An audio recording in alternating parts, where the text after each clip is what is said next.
so you can decide whether or not to keep trading in that stock or sell it off altogether. Let's have a feel of our interview. I talked about our tokenomics interview, and I will be speaking to Perminus. Thank you very much, Perminus.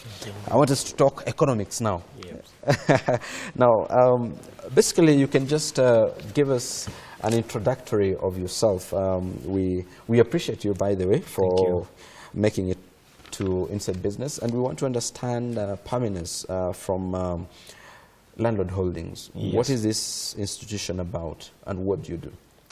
My name is Perminus Kiage. I'm the Chief Executive Officer for Landlord Holdings Ltd, and we actually deal with land, premium land, and actually low-income earners land.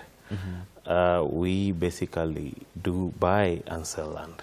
That's our major, actually, backbone of the business in Nairobi.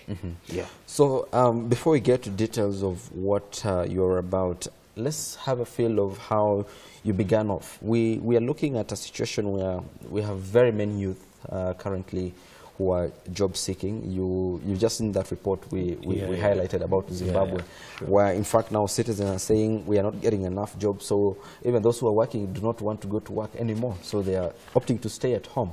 So let's have a feel of exactly your opinion of how youth empowerment has been able to change lives. We're looking at various government interventions. We're looking at the Youth Fund. We have the Women Fund. We have many other initiatives by government and, of course, like-minded donors that want to empower the youth. But then the difference or the major obstacle has been you have funding, but how are you able to use that funding to create a business? So tell us about your institution. How did you begin?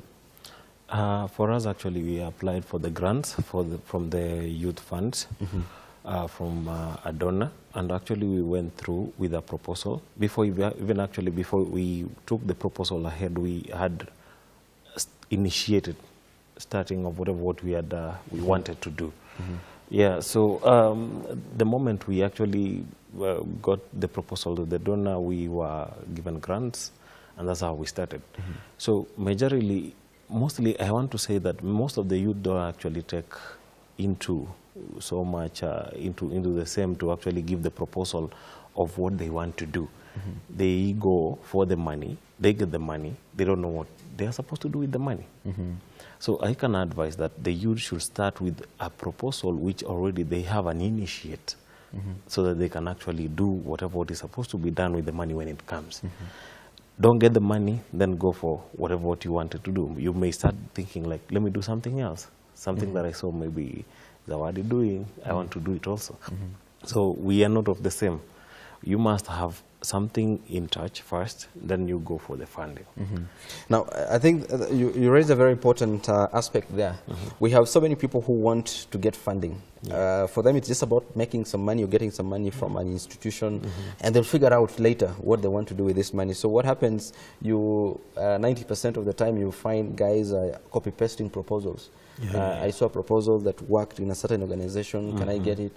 And you just do some editing. So critically, we don't have very focused aspirations.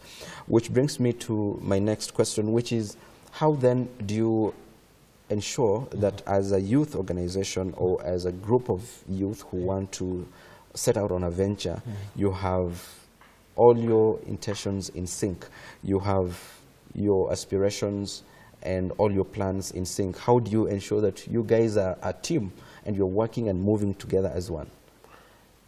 First of all, I think you must choose the people that you want to work with. Even if it's a group, you must have a group that you have same like-minded people. And the other thing, when you're deciding on whatever you should be having an anchor, there is a captain who actually gives direction on whatever you have decided to do. So when you are the captain, you should give direction. The others will actually wait to yield on whatever you actually propose. So most importantly, you must be people who are actually working on the same lane, and you should be having a protocol sequence on your group. If you don't have that, then you don't have direction. Because if everyone wants to be a leader, you can't actually know which direction you're moving to. So you must have a leader, respect the leader. Then when the leader gives you something, maybe if you have your own sentiments, you put them across, then you decide.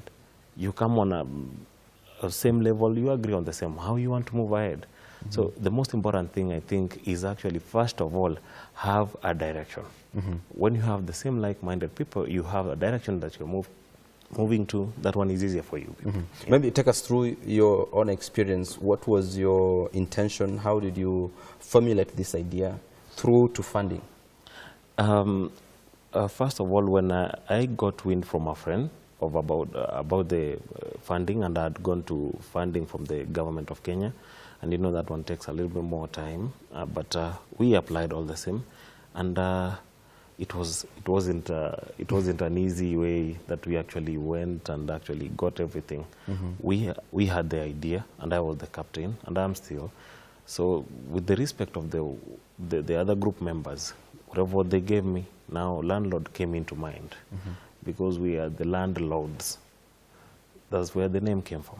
And we decided that we should go for the funding that we can actually invest. You know, within the first 2-3 projects, we were able to get the money and actually pay back. Then we were. So what is Landlords about, this particular venture? What is